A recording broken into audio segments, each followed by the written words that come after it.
Hello बच्चों, कैसे हो आप लोग? अच्छे होंगे बेटा। तो मैं आपको पढ़ा रही थी छंद। ठीक है बेटा। तो इसमें मैं फर्स्ट पार्ट आपको समझा चुकी हूँ। छंद के नियम मैं आपको बता रही थी। और आज मैं आपको उससे आगे का बताऊंगी। कल मैंने तुक आपको समझा दिया था, आज मैं समझाऊंगी आपको गढ़। गढ़ क्या होता है? ठीक है बेटा। तो आज हम जानेंगे छंद में गढ़ क्या होता है। छंद, ठीक है बेटा। तो छंद में हम जानेंगे गढ़ क्या होता है। इससे पहले बेटा मैं आपको बताऊंगी, जो मैं कल नहीं आपको बता पाई थी, कि जो संयुक्त अक्षर होता है, संयुक्त अक्षर से पहले वाला वर्ड भी हमारा दीर्घ होता है। ठीक है बेटा। संयुक्त अक्षर से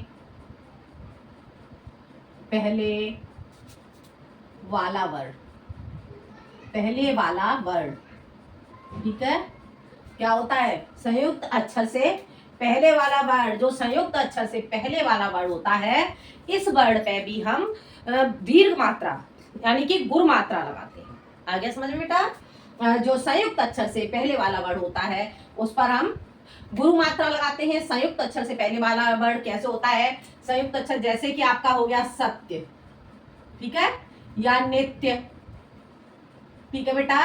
ये इस तरह के आपके संयुक्त अक्षर होते हैं। तो इससे संयुक्त अक्षर से पहले वाले वर्ड पर हम गुरु मात्रा लगाते हैं। ठीक है बेटा। और इसके बाद आता है हलंत से पहले वाला वर्ड। हलंत, हलंत से पहले वाला वर्ड, हलंत से पहले वाला वर्ड, ठीक है बेटा। तो जो हलंत से पहले वाले वर्ड होते हैं, उन पे भी हम गुरु मात्रा का प्रयोग करते हैं। जैसे कि आपका हो गया राजन, राजन, ठीक है। तो यहाँ पर हमारा न का हलंत हो गया, तो जो न से पहले वाला वर्ड होगा, वहां पर हम गुरु मात्रा का प्रयोग करेंगे। ठीक है बेटा। और इसके बाद मैं आपको बताऊंगी गढ़।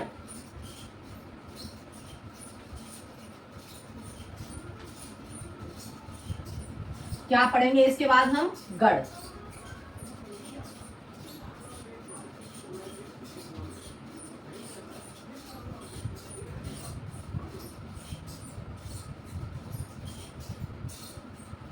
गढ़ बेटा, ठीक है। गढ़ मैं आपको समझा रही थी। तो गढ़ हम जानेंगे गढ़ क्या होता है। ठीक है। गढ़ किसे कहते हैं? गढ़ कहते हैं बेटा समूह को। ठीक है। गढ़ हम किसे कहते हैं? समूह को कहते हैं। गढ़ का, गढ़ का अर्थ है समूह। ठीक है बेटा। गढ़ का क्या अर्थ होता है? गढ़ का अर्थ होता है समूह। समूह, समूह कितने वर्णों का होता है? और जो समूह होता है, समूह 3 वर्णों का होता है। 3 वर्णों, 3 वर्णों का होता है। ठीक है बेटा। जो समूह होता है हमारा, वो समूह हमारा क्या होता है? ये 3 वर्णों का होता है। ना ये 3 वर्ड से कम होता है, और ना ही ये 3 वर्ड से अधिक होता है। ठीक है बेटा। तो न 3 वर्ड का होता है, न अधिक, ना तो ये अधिक होता है 3 वर्ड से, और न कम। ठीक है बेटा। ये न तो 3 वर्ड से अधिक होता है, और ना ही 3 वर्ड से कम होता है। ठीक है। लघु गुरु के, लघु और गुरु, और गुरु के नियत, नियमित, नियमित, नियमित, लघु और गुरु के,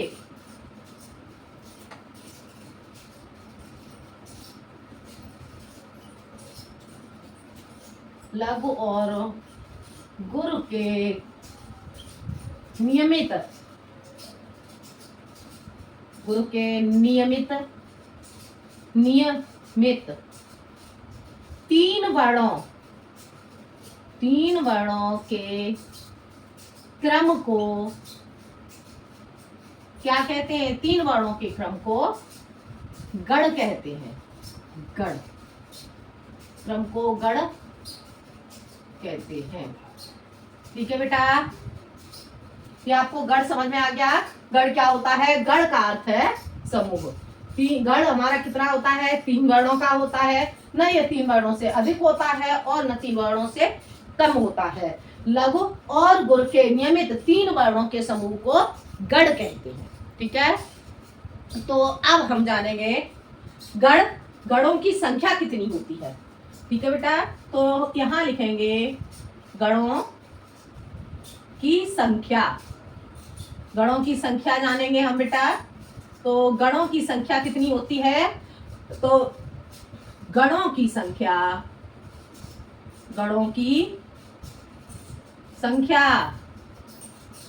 8 होती है। कितनी होती है? गणों की संख्या 8 होती है। ठीक है बेटा, तो गणों की संख्या कितनी होती है? हमारी 8 होती है।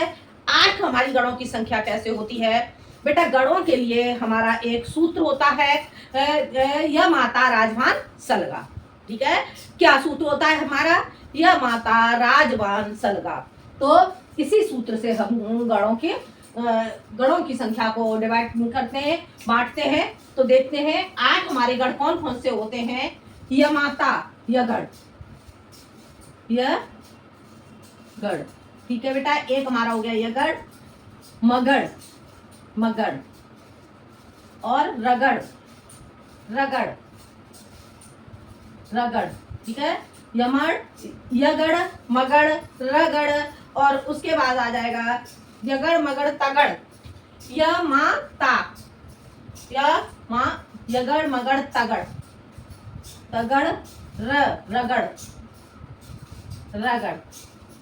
रगड़,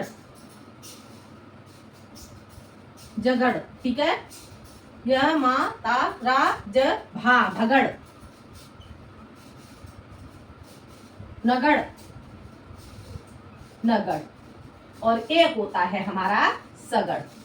ठीक है बेटा, ये हमारे 8 गणों की संख्या होती है। क्या होती है हमारे गणों की संख्या? यगड़, मगड़, तगड़, रगड़, जगड़, भगड़, नगड़ और सगड़। ये 8 हमारे गण होते हैं बेटा। और इन्हें गणों को याद करने का हमारा सूत्र होता है यह माता राजभान सलगा। क्या होता है सूत्र? यह माता राजभान सलगा। तो देखते हैं हम, इतना आपको समझ में आ गया होगा बेटा। एक बार इसका रिवीजन कर लो। गण क्या है? गण का अर्थ है समूह। 3 वर्णों का होता है। गण का अर्थ है समूह, और ये गण ऐसे लिख लो, गण 3 वर्णों का होता है, ना अधिक और न कम। लघु और गुर के नियमित 3 वर्णों के क्रम को गण कहती हैं। ठीक है बेटा, फिर उसके बाद जानेंगे हम गणों की संख्या। गणों की संख्या 8 होती है। यगड़, मगड़, तगड़, रगड़, जगड़, भगड़, नगड़ और सगड़। ठीक है बेटा, ये हो गए आपकी गणों की संख्या। अब हम जानेंगे गणों को याद रखने का सूत्र के बारे में। गणों को याद रखने का सूत्र।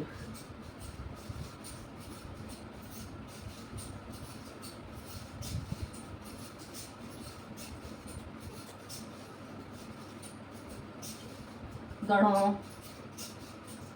को याद करने का सूत्र। बेटा सूत्र क्या होता है? गणों को याद करने का सूत्र होता है हमारा, गणों को याद करने का सूत्र होता है, गणों को याद करने का सूत्र हमारा होता है यह माता राजभान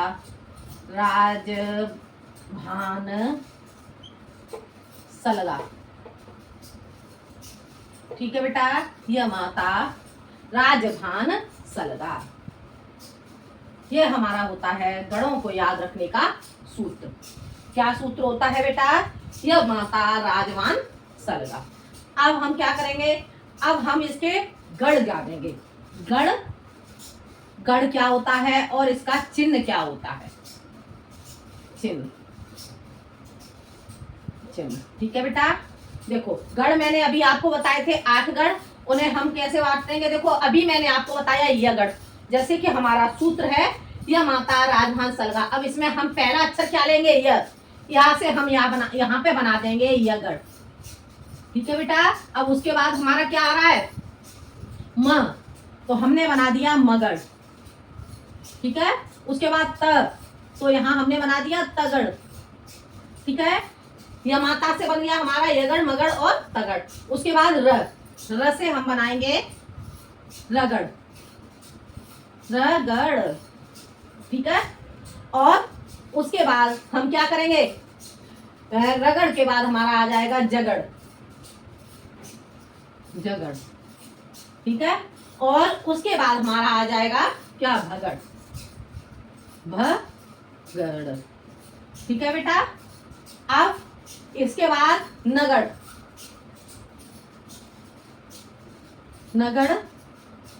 और उसके बाद हमारा आ जाएगा क्या, यह माता यगड़ मगड़ तगड़ रगड़ जगड़ भगड़ नगड़ सगड़।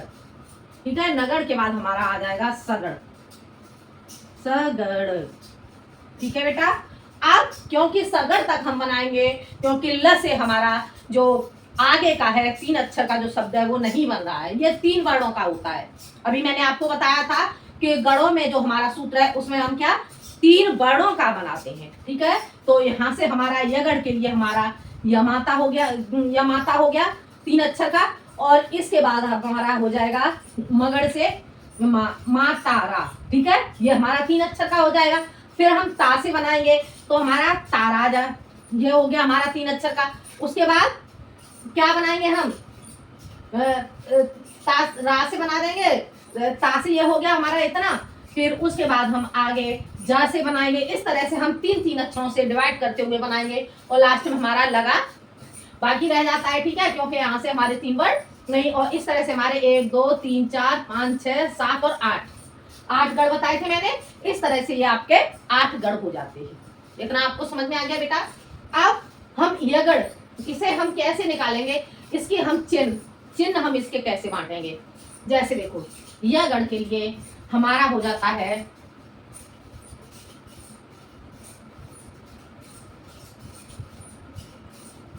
यह गढ़ में बेटा हमारा होता है क्या, यह माता। तो यह की हमारी, यह माता की हमारी कितनी मात्राएं आई हैं, अभी मैंने आपको जो मात्राएं बता रही थी, यह से आपका हो जाएगा यह। ठीक है। यह माता, यह माता। फिर मगड़, मगड़ के बाद मगड़ हमारा कहां से आ गया, मातारा। अब इस पे हमारी तीनों गुरु मात्राएं आ जाएंगी। ठीक है बेटा, माता रा। और उसके बाद हमारा मगड़ के बाद तगड़, तगड़ हमारा यहां से आया ताराज, तगड़ के लिए हमारा क्या क्या आ जाएगा, ताराज। ठीक है। उसके बाद हमारा आ रहा है रगड़, रगड़ के लिए हमारा राजभा। तो रगड़ के लिए हमारा आ जाएगा राजभा। ठीक है। उसके बाद हमारा आ जाएगा जगड़, जभान। जगड़ के लिए हमारा आ जाएगा भाग। ठीक है। इस तरह से हमारे ये जगड़ के चिन्ह आ गए। उसके बाद आ जाएगा भगड़, भगड़ के लिए भानस, भा। भगड़ के लिए आ जाएगा भा न, भानस, भानस। स के लिए हमारी आएगी लघु मात्रा। ठीक है बेटा, स। इस तरह से ये आ गया। और उसके बाद आ जाएगा हमारा नगड़ के लिए न स, नगड़ के लिए, नगड़ के लिए न स ल, न स ल, ये आ गया हमारा नगड़। और उसके बाद सगड़, सगड़ के लिए सलगा। तो इसके लिए आ जाएगा स ल गा। आ गया समझ में बेटा। देखो इस तरह से हमने इसे डिवाइड किया, समझ आ गया। देखो एक बार मैं बता देती हूँ। जैसे आपका ये यगड़, यगड़ के लिए आ गया आपका य माता, य माता। ठीक है बेटा। और मगड़, मगड़ के लिए आपका आ जाएगा मातारा। ठीक है। यगड़ मा तारा। फिर तगड़ के लिए आपका आ जाएगा ताराज। तगड़ के लिए आपका क्या आ जाएगा ताराज। ठीक है। उसके बाद आपका आ जाएगा रगड़। रगड़ के लिए आपका आ जाएगा क्या आएगा राजभा। रगड़ के लिए आपका आ जाएगा राजभा। ठीक है। उसके बाद आपका जगड़। जगड़ के लिए जभान। जगड़ के लिए आपका आ जाएगा जभान। ठीक है। अब उसके बाद आपका जगड़ भगड़। भगड़ के लिए भानस। भगड़ के लिए आपका आ जाएगा भानस। ये हो गया आपका भगड़। उसके बाद आपका आता है नगड़। नगड़ के लिए नसल। क्या आ जाएगा नगड़ के लिए नसल। और उसके बाद इधर आपका सगड़। सगड़ के लिए आ जाएगा आपका सलगा। सलगा। ठीक है बेटा। इस तरह से ये आपका पूरा सूत्र इसमें आ जाता है। अब देखो ये मैंने चिन्ह कैसे लगाए। जैसे यगड़। यगड़ में आपका गढ़ बना यगड़ कहाँ से बना है यमाता से। ठीक है। इतना समझ में आ गया। यमाता से आपका यगड़ बन गया। और ये चिन्ह जो आपकी मात्राएं हैं ये कैसे आई मैंने आपको बताया था कि लघु मात्रा के लिए हम एक पाई रेखा का प्रयोग करते हैं और गुर मात्रा के लिए हम अवग्रह अ का प्रयोग करते हैं। ठीक है। वर्तुल रेखा अवग्रह अ का प्रयोग करते हैं। तो अब यहाँ पे देखते हैं यह माता यह से हमारी पाई रेखा यह पे हमारी पाई रेखा आ गई। माँ के लिए हमने अवग्रह अ यानी कि गुरु मात्रा का प्रयोग किया। और ता के लिए हमारी गुरु मात्रा हो गई माँ तारा। ये हमारे तीनों गुरु मात्रा हो गई। ठीक है। उसके बाद ता राज। तारा और ज के लिए हमारी पाई मात्रा आ गई। क्या है।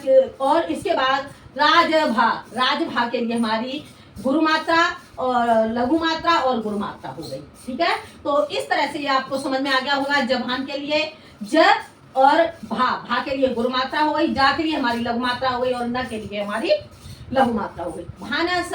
भा के लिए गुरु मात्रा आ जाएगी और न स के लिए हमारी लघु मात्रा हो जाएगी।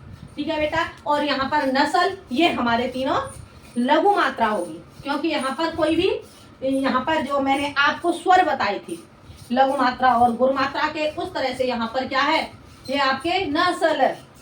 तो इस तरह से आपकी आ गई गुरु लघु मात्रा। सलगा। सलगा स ल इस पर स और ल पे आपकी आ गई। ल के लिए यहाँ पे लगाएंगे आप लघु मात्रा और गा पे आ की मात्रा आ गई। आ स्वर आ गया यानी कि गुरु मात्रा। तो यहाँ पे आपकी गुरु मात्रा हो गई। यह सूत्र बेटा आपको गढ़ समझ में आ गए होंगे। ठीक है। अब क्या जानेंगे हम गढ़ों को याद करने का सूत्र। ये चीज आपको समझ में आ गई होगी बेटा। अब इसके बाद हम जानेंगे प्रकृति के अनुसार छंद के। कितना समझ में आ गया बेटा।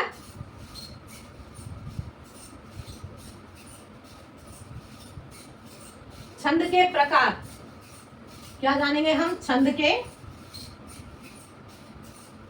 के प्रकार। ठीक है बेटा।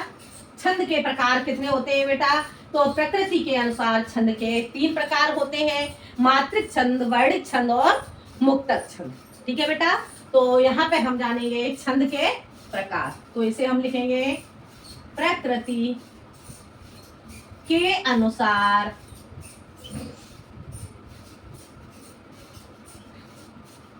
छंद के 3 प्रकार होते हैं। छंद के ऐसे लिख दो।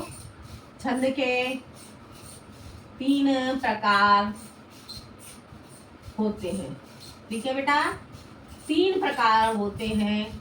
कौन कौन से ये होते हैं आपका। एक हो जाएगा आपका मात्रिक छंद। मात्रिक छंद। मात्रिक छंद। ठीक है बेटा। दूसरा हो जाएगा आपका वर्णिक छंद। वर्णिक छंद। और तीसरा हो जाएगा आपका मुक्तक छंद। मुक्तक छंद। ठीक है बेटा। ये हो गए आपके छंद। ठीक है। अब बेटा देखो मात्रिक छंद किसे कहते हैं। जहां मात्राओं की गणना की जाती है उसे हम मात्रिक छंद कहते हैं। ठीक है, जहां मात्राओं की गणना की जाती है उसे हम मात्रिक छंद कहते हैं। मात्रिक छंद क्या होता है? जहां मात्राओं की गणना, मात्राओं की गणना की जाती है, गणना की जाती है। ठीक है बेटा, क्या होता है? जहां मात्राओं की गणना की जाती है उसे हम क्या कहेंगे? मात्रिक छंद कहते हैं। और वर्णिक छंद क्या होता है? जहां वर्णों की गणना,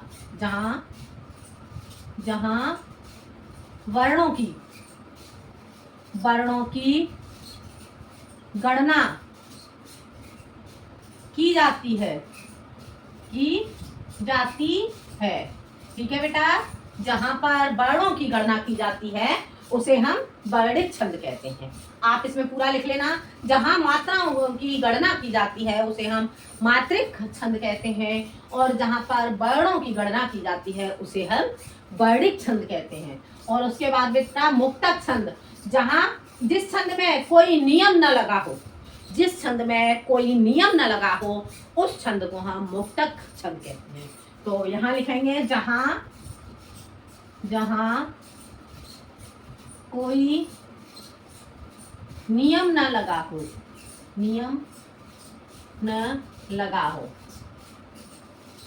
ठीक है बेटा, जहां कोई नियम न लगा हो उसे हम क्या कहेंगे? उसे मुक्तक छंद कहते हैं। ठीक है बेटा, आ गया समझ में? प्रकृति के अनुसार छंद के 3 प्रकार होते हैं। मात्रिक छंद क्या है? जहां मात्राओं की गणना की जाती है उसे मात्रिक छंद कहते हैं। वर्णिक छंद जहां वर्णों की गणना की जाती है उसे हम वर्णिक छंद कहते हैं। और मुक्तक छंद क्या हो गया? मुक्तक छंद जहां कोई नियम ना लगा हो उसे हम मुक्तक छंद कहते हैं। ठीक है बेटा, अब हम जानेंगे मात्रिक छंद। मात्रिक छंद क्या है? अब हम क्या पढ़ेंगे? मात्रिक छंद। ठीक है बेटा, मात्रिक छंद क्या होता है? अब हम जानेंगे मात्रिक छंद के कितने प्रकार होते हैं। ये तो मैंने आपको बता दिया मात्रिक छंद क्या है। जहां मात्राओं की गणना की जाती है उसे हम मात्रिक छंद कहेंगे। ठीक है, तो ये हो गया। अब जानेंगे मात्रिक छंद के प्रकार। मात्रिक छंद के प्रकार, ठीक है बेटा। अब मात्रिक छंद के कितने प्रकार होते हैं? मात्रिक छंद के 3 प्रकार होते हैं, सममात्रिक, विषम मात्रिक और एक होता है आपका कौन सा? अर्ध सममात्रिक। सममात्रिक, विषम मात्रिक और अर्ध सममात्रिक। ठीक है बेटा, तो अब हम जानेंगे सममात्रिक छंद। सममात्रिक छंद,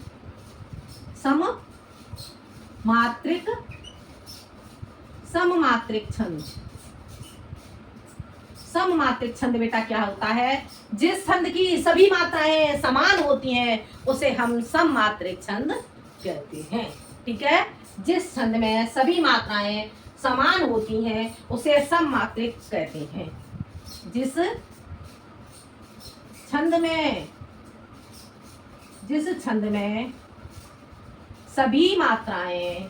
समान होती हैं उसे सम मात्रिक छंद कहते हैं। ठीक है बेटा, जिस छंद में सभी मात्राएं समान होती हैं उस छंद को हम सममात्रिक छंद कहते हैं। इसके बाद हम जानेंगे विषम मात्रिक छंद। इसके बाद हम क्या जानेंगे? विषम मात्रिक छंद। छंद के प्रकार में विषम मात्रिक छंद जानेंगे।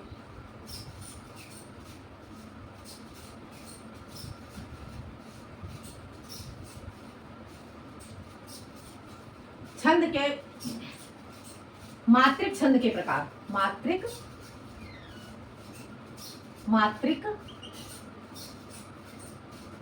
छंद। ठीक है बेटा, ये हो गया हमारा मात्रिक छंद के प्रकार। अभी मैं आपको मात्रिक छंद पढ़ा रही हूँ। तो मात्रिक छंद के प्रकार में मैंने क्या कौन कौन से बताए थे आपको? सममात्रिक, सममात्रिक, ठीक है बेटा। एक बताया था आपको मैंने विषम मात्रिक, विषम विषम मात्रिक। विषम मात्रिक, विषम मात्रिक कैसे लिखेंगे? इसमें लिखेंगे विषम मात्रिक, ठीक है बेटा। और एक बताया था मैंने अर्ध सममात्रिक, अर्ध अर्ध सम मात्रिक, ठीक है बेटा। तो इसमें मैं आपको सममात्रिक छंद बता चुकी हूँ, जहां पर सभी मात्राएं समान होती हैं उसे हम सममात्रिक छंद कहते हैं। अब हम जानेंगे विषम मात्रिक। अगला आपका क्या होता है? विषम मात्रिक। विषम विषम मात्रिक, विषम मात्रिक, ठीक है बेटा।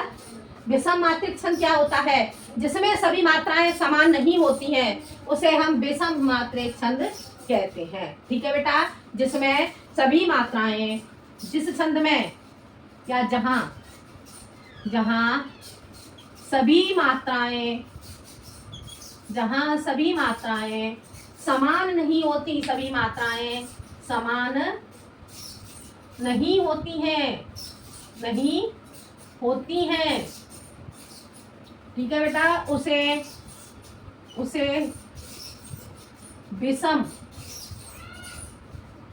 मात्रिक छंद, विषम मात्रिक छंद कहते हैं, मात्रिक छंद कहते हैं, ठीक है बेटा। जहां सभी मात्राएं समान नहीं होती हैं उसे विषम सममात्रिक छंद कहते हैं। अब हम इसके बाद जानेंगे अर्ध सममात्रिक। क्या जानेंगे इसके बाद? अर्ध सममात्रिक, अर्ध सममात्रिक, अर्ध सममात्रिक, ठीक है। अर्ध सममात्रिक क्या होता है बेटा? जिस छंद में आधी मात्राएं समान होती हैं उसे हम अर्ध सममात्रिक छंद कहते हैं। क्या कहते हैं बेटा? जिस छंद में आधी मात्राएं समान होती हैं, आधी एक तरफ समान होती हैं और आधी एक तरफ समान होती हैं, तो उस छंद को हम अर्ध सममात्रिक छंद कहते हैं, ठीक है। अर्ध सममात्रिक जहां या जिस छंद में आधी मात्राएं समान होती हैं, आधी मात्राएं आधी मात्राएं समान होती हैं उसे क्या कहेंगे? अर्ध सममात्रिक, अर्ध सममात्रिक, अर्ध सममात्रिक छंद कहते हैं, अर्ध सममात्रिक छंद कहते हैं, ठीक है बेटा, कहते हैं। तो ये आपको समझ में आ गया बेटा। मात्रिक छंद के प्रकार सममात्रिक, विषम मात्रिक और अर्ध सममात्रिक। सममात्रिक क्या होता है? जहां मात्राएं समान होती हैं उसे सममात्रिक कहते हैं। विषम मात्राएं, जहां मात्राएं समान नहीं होती उसे हम विषम मात्रिक छंद कहते हैं। और अर्ध सममात्रिक, जिस छंद में आधी मात्राएं एक तरफ की समान होती हैं और आधी मात्राएं एक तरफ समान होती हैं उस छंद को आप अर्ध सममात्रिक छंद कहते हैं। तो बेटा इतना आपको समझ में आ गया होगा बेटा। आज मैंने आपको ये बताया, आज मैंने आपको गण बताए, गणों की संख्या और गणों को याद रखने का सूत्र, गणों को सूत्र के द्वारा हम किस प्रकार से बांटते हैं, ये सारी चीजें मैंने आपको बताई। और छंद के प्रकार बताए आपको, मात्रिक छंद के प्रकार बताए। तो ये सारी चीजें बेटा आपको समझ में आ गई होंगी। आज के लिए बेटा इतना ही। अगले वीडियो में मैं आपको पढ़ाऊंगी दोहा, ठीक है बेटा। अगले वीडियो में मैं आपको पढ़ाऊंगी दोहा क्या होता है और सोरठा क्या होता है, ठीक है। तो आज के लिए इतना ही। अगर बेटा कोई प्रॉब्लम आ रही है तो मुझे आप जरूर बताएं, कमेंट में बताएं, जिससे मैं आपको और अच्छे से समझाने की कोशिश करूंगी। धन्यवाद।